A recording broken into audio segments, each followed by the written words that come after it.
It's hard to believe that 50 years have passed since the first time I watched The Year Without a Santa Claus. I can still see myself as a child, sitting anxiously in front of the TV, heart pounding as Santa caught a cold and the fate of Christmas suddenly felt uncertain. I remember nervously waiting to see how Mrs. Claus would save the holiday and whether the world would still wake up to presents. Looking back, I realized just how powerful that movie was.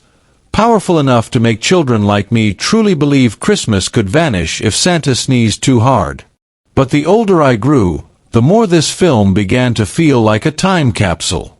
Every rewatch reveals a new secret, the hilarious logic errors that now make me burst into laughter, the mischievous adult jokes hidden inside a children's movie, the iconic Miser Brothers, characters who didn't even exist in the original story yet became cultural legends. I learned that Santa was once written so depressed that the early drafts shocked ABC, that nearly 70% of the stop-motion animation was quietly completed in a tiny studio in Tokyo, and that the songs, though seemingly small, have lived longer than many Christmas classics. So today, let's reopen that childhood door together and explore 20 secrets you probably never noticed. One of the funniest discoveries as an adult is that the film once received complaint letters because of a few cheeky lines from Mrs. Claus, little jokes about Santa's sack or comments about only showing someone's backside. As kids, these flew right over our heads, but adults of the 1970s definitely noticed.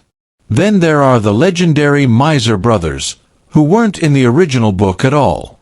They were created simply because the story needed more spark, and ironically, they became the film's biggest stars, spawning songs, remixes, memes, cosplay, and decades of nostalgia. Even stranger, there was once a deleted scene where Santa nearly gets arrested by the police in Southtown, cut because ABC feared children would start asking uncomfortable questions. In fact, Santa's character originally started off extremely gloomy, an exhausted old man burdened by the weight of the world, written during a time when America itself felt drained. ABC quickly toned him down, but echoes of that sadness still linger in his sighs, his slow movements, his weary expressions. One of my favorite behind-the-scenes stories is about Snow Miser's voice actor, who originally performed his song in a low, seductive lounge singer tone, so smooth the director paused recording and asked if they had accidentally hired a frosty Frank Sinatra. They eventually changed it, but traces of that jazzy vibrato remain. And then there's the biggest surprise. Most of the stop-motion wasn't made in America at all, but by an unknown Japanese studio where artists worked in brutally hot conditions, spraying puppets with cooling solution every hour so they wouldn't melt. It's one of the reasons the film's charm feels so unique, a blend of American nostalgia and Japanese craftsmanship. Rewatching as an adult also makes certain logic errors impossible to ignore.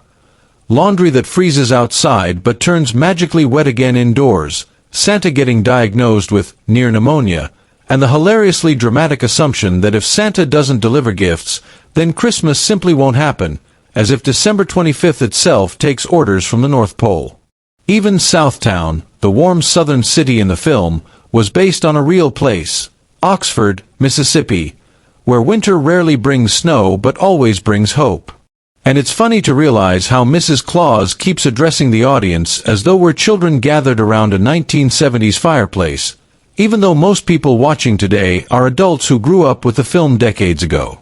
The story actually began as a far more serious Pulitzer-winning poem about what happens when Santa is simply too tired to go on, a philosophical question softened for television but still faintly present in the movie. Even the big announcement that Santa is canceling Christmas comes through nothing more than a tiny newspaper clipping, perfectly capturing an era when print was trusted without question. The timeline in the film is equally chaotic. Background calendars jump from 1953 to 1959 to the early 70s because the crew used whatever props they found in storage. And if you ever wondered why the reindeer sometimes looked too small or too overworked, it's because the team only had a single reindeer puppet and reused it for every scene, no matter the size, task, or logic.